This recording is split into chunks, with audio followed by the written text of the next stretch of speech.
Well, Cookie, a few bits to get through, but firstly, congratulations on 500 professional appearances. You must reflect on that achievement with great pride.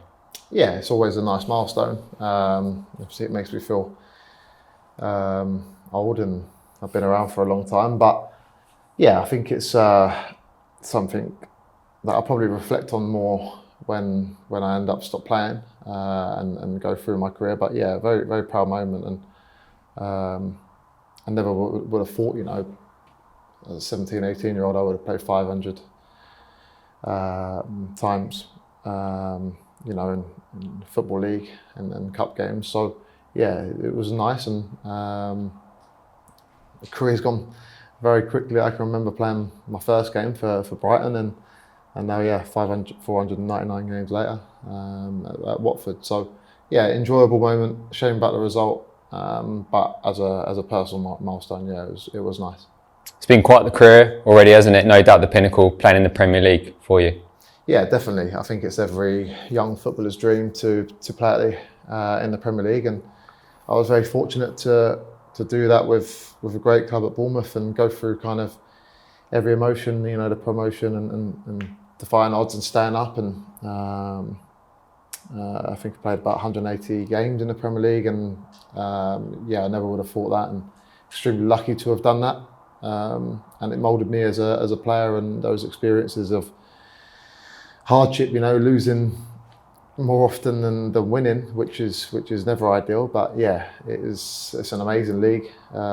Every kind of young footballer's dream, like I say, and I kind of managed to live that, and very very fond memories of playing at the highest level. The latest chapter's brought you to QPR. 2 years so far here. How has the challenge measured up?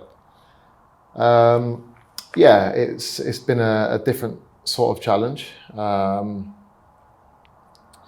It's been very very enjoyable. I've loved my time at the club.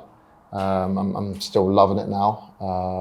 But the challenges have been totally different. It's been a club in transition from top to bottom. Turnover of staff, of players, a new kind of philosophy that the club are going down, and bedding in young players, and trying to improve them, integrating them into the first team, getting minutes, which we've seen very high performances from those young players.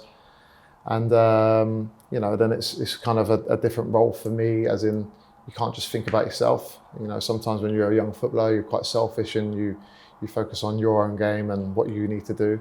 But as you get older, and as you come a little bit more experienced and more wiser on the pitch, and then have to start looking out for others, and even more so this year with the amount of young players that the club have introduced into the first team and day-to-day training. We spoke to you in the summer when you extended your contract, but before Julien Stéphan was appointed head coach. How have the last few months been? Yeah, it's been good. Obviously some change. Obviously some talk in the background of kind of roles and responsibilities, and that's normal in football. I've been enjoying kind of the way of playing. I think he's fantastic. He's going to be great for the club. Really exciting times. Naturally, a little bit disappointed with the first two results, but that's kind of nature of the beast when a lot does change, and great to be involved in. Very very hard work on the training pitch, which is good for me as well. Good for the lads. High demands every day. And I think the team and the club are really in safe hands with the management staff and the people above. So exciting times. Really pleased to be involved, and hopefully contribute on the pitch as well as off. You spoke about it being a young team. Just how important is the experience of someone like yourself to help navigate this time where it's still essentially a bedding in period? Yeah, I think it helps. I think we've got some very smart lads coming through. I think it's easier now to understand the game of football than it was a few years ago. The exposure to watching clips and watching training sessions back. The coaches that we have now, Baldy, Kev, Alu, obviously their experience kind of is there for everyone to see.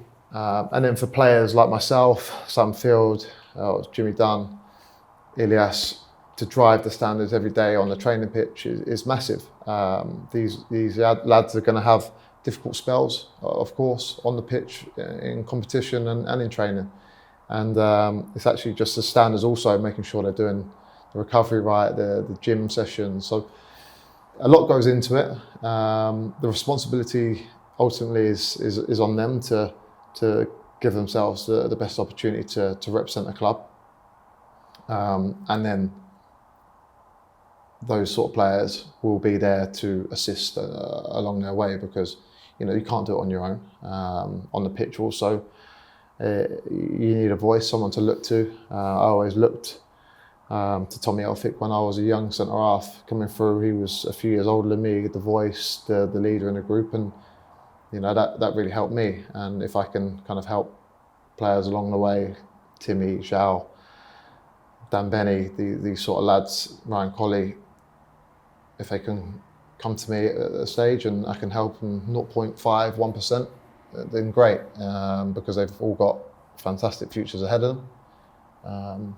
But to go alone, it's very difficult. So I think the importance is there, and they have it in abundance. So they know that, and it's exciting to watch them come through. You mentioned Tommy Elphick there. What did you learn from him that you've been able to carry forward? Believe it or not, I was quite a quiet defender when I first came through. So it was kind of seeing how he uses his voice and the different kind of ways that you can talk to people. Obviously, that's changed over the years. So I've kind of had to adapt kind of that way of things. But yeah, the leadership qualities on the pitch, training well every day, or trying to train well every day, doing, like I said before, the gym sessions, recovering. And I think as long as you're doing that every day, no one can question you as a player or a person, and they're the kind of standards that need to be driven at this club to then take us to the next level. Standards off the pitch, and usually 9 times out of 10, if you train as well as you can during the week, you'll get the results on the weekend. So that's something that I really want to help drive with the young players. I think it's implemented into you. The gaffer is the same. Very intense training sessions, very, very vocal, and I think that's a great direction that the club are going in. As you said, you made your 500th appearance at Watford on Saturday. It's perhaps not been the start to the season that we wanted, but a chance to put that right at Coventry this coming weekend. Yeah, absolutely. That's the beauty of football. There's always the next game. I think if we can take the positives from the second half and take them into Saturday, it's going to be a very, very good game. Coventry are a top team, scored a lot of goals at the weekend, had a good start, and we want to go out there and try and implement what we want to do. I think for the neutral it'll be a great game, and for us, we still have something to prove. It's very early days, and we want to get that first win for the manager as quick as possible, and then kick on. What sort of test do Coventry face? I think a very tough test. Attacking wise, they're very strong. We've seen that with the goals that they've scored. Physical side that can do a lot of aspects of the game well. Strong team, big lads, fast up top. So yeah, we're gonna face a tough test defensively, but also on the flip side of that, I think we can hurt them in many ways. And the way we've trained this week, everyone looks good and raring to go, and we want to set down a marker on Saturday, and no doubt we'll have a very good backing from the fans as usual, and we want to turn those kind of few groans that we got at Watford into massive cheers, and we don't want to have this kind of start we had last season. We want to kick on and make this an enjoyable season. We owe Coventry one for last season as well, don't we? Yeah, we do. I think it was a bitter one last year, conceding so late on. That game could have gone either way, and we was on the wrong side of it. And I'd do a lot for a 1-0 away win, but we know how difficult it's going to be. but we're very confident in turning the tides and enjoying an away day. Just finally, you spoke about the supporters. Like at all your clubs you've played for previously, you've built up a rapport with the QPR fans. How much has that meant to you? Yeah, a massive amount. And I think, every club I've been at, you have to appreciate how much they do for the club. When I was at Bournemouth, Nottingham Forest, I think as long as fans know that you give everything for them, they respect you for that. And that's the least we can do as players. You're not always going to play well. You're not always going to win games. But if you can come off the pitch with your head held high, knowing that you've worked as hard as you could and battled as hard as you could, I think they respect that. And I would love for the QPR fans now to have an enjoyable season, not an enjoyable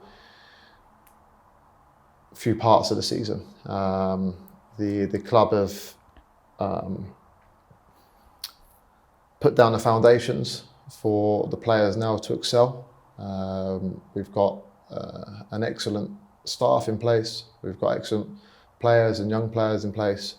Now it's time for the boys to do the business and give the fans something to cheer about and on a more consistent basis.